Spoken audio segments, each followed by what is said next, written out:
और एक भदेहा कुंड है। अभी हम जहां से आ रहे थे भदेहा कुंड है, भदैया। भैया कछु गड़बड़ी हो जाए ना तो उल्टो ना छाप दइयो। हाँ, बाकी ये हम मानते हैं कि आपको मसाला चाहिए। तो धन्य है शिवपुरी, अभूतपूर्व नगरी है, जहां चिंताहरण मंदिर है, जहां राम मंदिर है, जहां बांकड़े के हनुमान जी महाराज हैं, जहां नगाड़ा घर है ऊपर।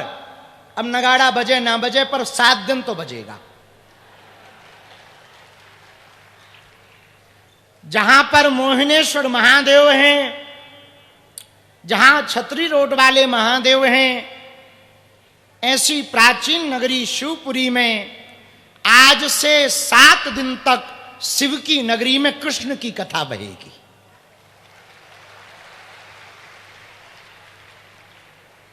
हमारे अति प्रिय कपिल जी, इनका पूरा परिवार, इनके पिताजी, माताजी, पूरा अमोला वाले पूरा परिवार 2021 में हमारे कपिल की बहुत तबीयत खराब हुई। लगभग 3 दिनों तक ये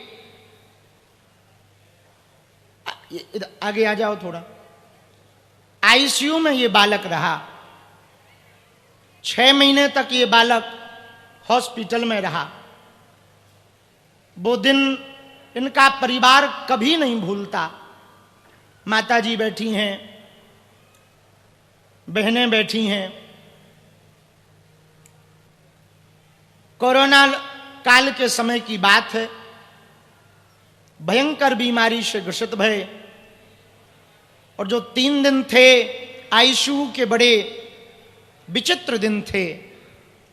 उन दिनों में इनके परिवार ने पूरे देवी देवता, खेड़ापति हनुमान जी, सबका आशीर्वाद लिया।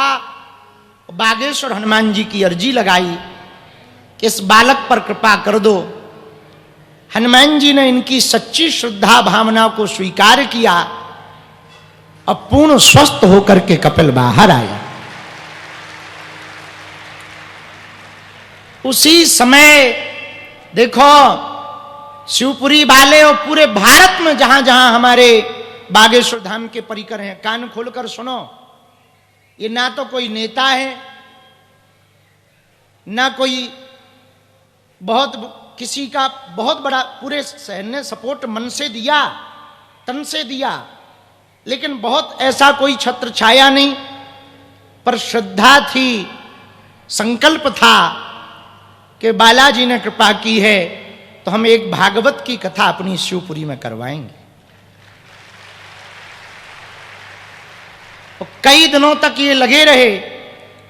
पिछले साल जब हम करेरा में बगीचा वाली माई और बगीचा वाले हनुमान जी को कथा सुनाने आए, हमको भी मन में ये था कि ये बालक विचलित ना हो जाए।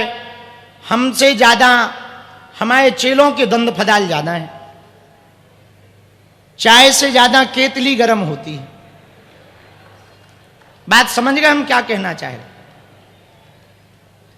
इतना प्रोटोकॉल हो जाता। हमारा कोई प्रोटोकॉल नहीं है, लोगों ने हवा बना रखा है। हमारा कोई प्रोटोकॉल। अभी हम करेरा गए, एक हमारा पुराना चेला है, बीच रास्ते में गाड़ी के सामने खड़ा हो गया, बोले आप 2 मिनट उतरना पड़ेगा। भले ही हम अपना कुर्ता फड़वाया है, पर हम उतर गए। हमारे सामने साथ में पुलिस अधिकारी भी थे, हमारे पीएसओ भी थे। उन्होंने इशारा किया, ना ना बहुत भीड़ है, आप उतरो ना। हम कहा भैया भीड़ भी तो अपने ही चेला हैं, ये भीड़ थोड़ी है, हमारे पागल हैं।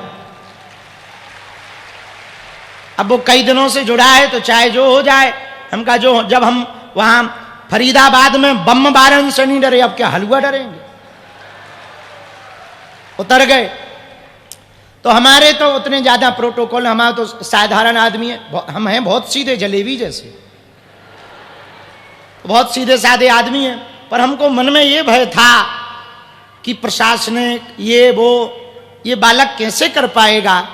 लेकिन इसकी सच्ची श्रद्धा ने, इसकी लगन ने, इनके परिवार के समर्पण ने शिवपुरी में वो कर दिखाया जो आज तक इतिहास में नहीं हुआ। एक बार जोरदार ताली बजाकर पूरे अमोला वाले गुप्ता जी को साधुवाद दो। अमोला मोटर्स ग्रुप है, कपिल मोटर्स, ऐसी समझावत रहियो बेटा। बहुत अभूतपूर्व तरीके से इन्होंने सेवा की, बहुत अच्छी व्यवस्था है। कल जब कलश यात्रा का नजारा, हम तो धाम पर थे, ब्रेन डिटॉक्स का सेशन हो रहा था 3 दिन का। IIT IIMs के कुछ वैज्ञानिक 3 दिन तक हमारी खपड़िया खावे आए थे, लेकिन उन्हें जो ही पता नहीं है कि हम उनकी खा गए। मतलब ब्रेन डिटॉक्स में उनको हीलिंग कर रहे थे 3 दिन तक। कुछ विदेशों से भी लोग आए थे, उसमें हम व्यस्त थे। लेकिन हमको जब वीडियो दिखाए तो जो कलश यात्रा का नजारा था, हमें ऐसा लग रहा था जैसे सनातन हिंदू एकता का पद यात्रा का नजारा शिवपुरी में दिखाई पड़ रहा है। कल शिवपुरी में कलश यात्रा नहीं हुई, कलेश मिटाने की यात्रा हुई है। और सुनो शिवपुरी वालों, अब 7 दिन तक तो हम तुम्हारे प्राण रोज 3 बजे खावे। और आज पहले ही दिन आरती में वाल्मीकि समाज के लोग मंच पर आए। हमारा उद्देश्य है भारत में कास्टवाद की लड़ाई ना हो, भारत में कास्टवाद के नाम पर लोग ना लड़ें, भारत में ऊंच नीच के नाम पर लोग ना लड़ें, भारत में छुआछूत के नाम पर लोग ना लड़ें। हमारा उद्देश्य है लोगों को जीना ही है तो राष्ट्रवाद के लिए जिए, ताकि भारत विश्व गुरु हो सके। और हमको इस बात की प्रसन्नता है कि जब सनातन हिंदू एकता पदयात्रा प्रारंभ हुई तो पहले दिन पदयात्रा प्रारंभ वाल्मीकि भगवान के पूजन के साथ हुई। और आज जब पदयात्रा के ठीक बाद, अच्छा एक और बड़ा संयोग है, पिछली पदयात्रा बागेश्वर धाम से ओरछा तक की उसके ठीक बाद हमने करेरा में कथा की थी। और 2.0 की ऐतिहासिक आध्यात्मिक पदयात्रा दिल्ली से वृंदावन तक की लगभग 150 करोड़ भारतीयों के लिए 150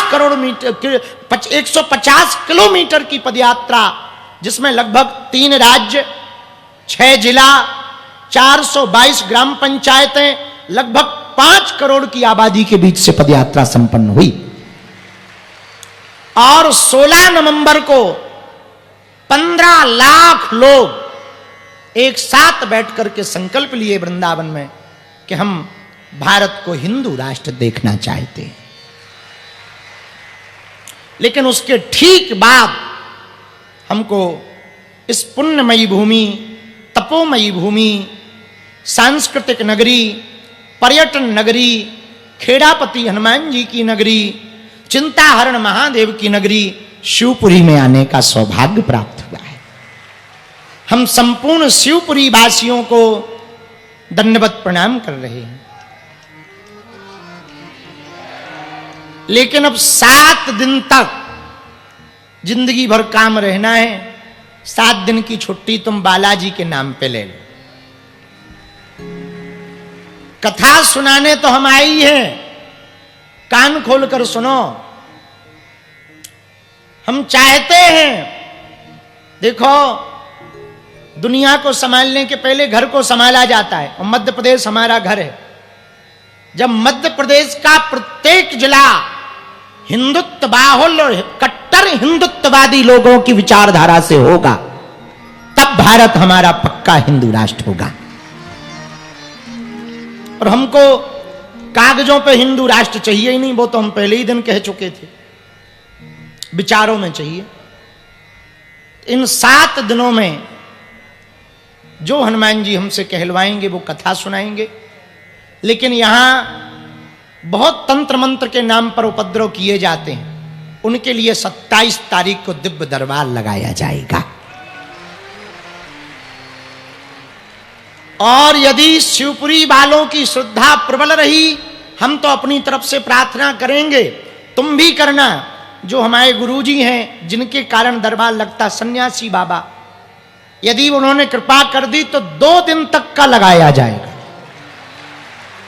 लेकिन है उनके ऊपर, वो कृपा कर दें। प्रार्थना तुम्हारी, हम लोग प्रार्थना कर सकते, वो तो हमें जो आज्ञा देंगे, दास को तो वही मानना है।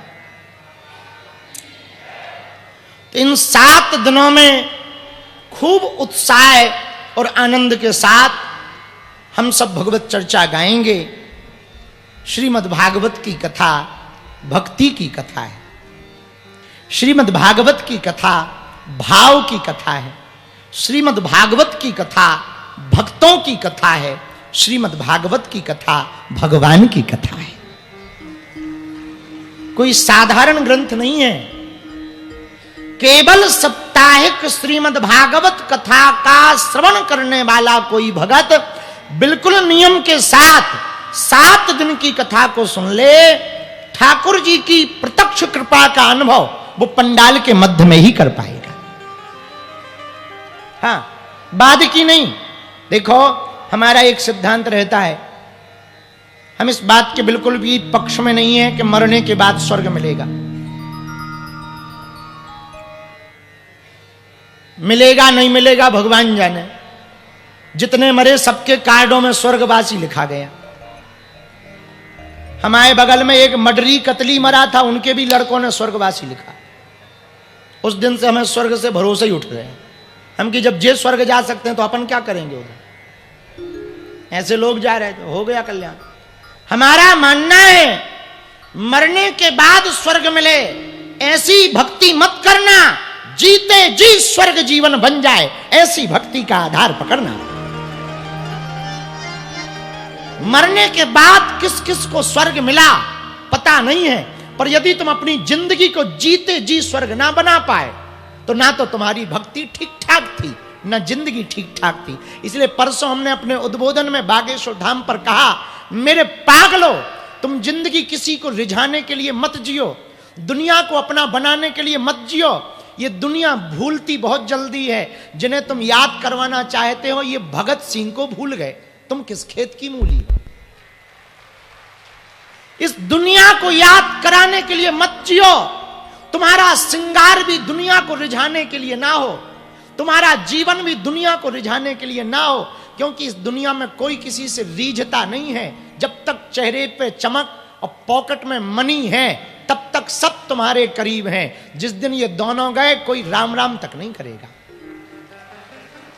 इसलिए मेरे पागलो, जिंदगी को जीना है, आनंद के लिए जियो, उत्साह के लिए जियो, प्रेम के लिए जियो, परमात्मा को पाने के लिए जियो, अपने लिए जियो। अपने मतलब, इसका मतलब ये नहीं कि तुम केवल अपने लिए जियो। जीना तो अपने ही लिए है, पर तन से संसारी रहना है, मन से सन्यासी रहना है। इन 7 दिनों में हम आपको कोशिश करेंगे कि थोड़ी सी कोई किरण आपके जीवन में प्रकट हो सके। इन 7 दिनों में हम कोशिश करेंगे कि तुम न नास्तिक रहो, न तुम आस्तिक रहो। शायद ये कोई दुनिया का धर्मगुरु तुमसे नहीं कहेगा। हम तुमको आस्तिक भी नहीं बनाना चाहते, हम तुमको नास्तिक भी नहीं बनाना चाहते। हमारा सपना है तुम वास्तविक हो जाओ। आप वास्तविक हो जाओगे तो जीवन के मूल और महत्व को समझ पाओगे, जिंदगी जीने के रस को पा पाओगे। अभी तुम जी तो रहे हो, पर किसी के हाथों के कंट्रोलर हो। किसी ने कह दिया तुम अच्छे हो तो मुस्कुरा देते, किसी ने कह दिया बड़ा भोंदू है सो तुम्हारा मुंह लटक जाता है। किसी ने कहा कि बड़ा बेहुदा है तो तुम चिढ़ जाते, किसी ने कहा बड़ा निकम्मा है तो तुम फड़फड़ा जाते। अरे तुम उसके हाथ के कंट्रोलर हो कि वो जो कहेगा वो तुम्हारे ऊपर प्रभाव पड़े। हम जैसे हैं वैसे भगवान के हैं, ये बात यदि तुम्हारे जीवन में उतर आएगी तो हर पल मुस्कुराहट चेहरे पर रहेगी। इन 7 दिनों में श्री ठाकुर जी की इस कथा में हम चाहते हैं आप हमारे गोविंद के नजदीक पहुंच जाएं, उनको महसूस करें।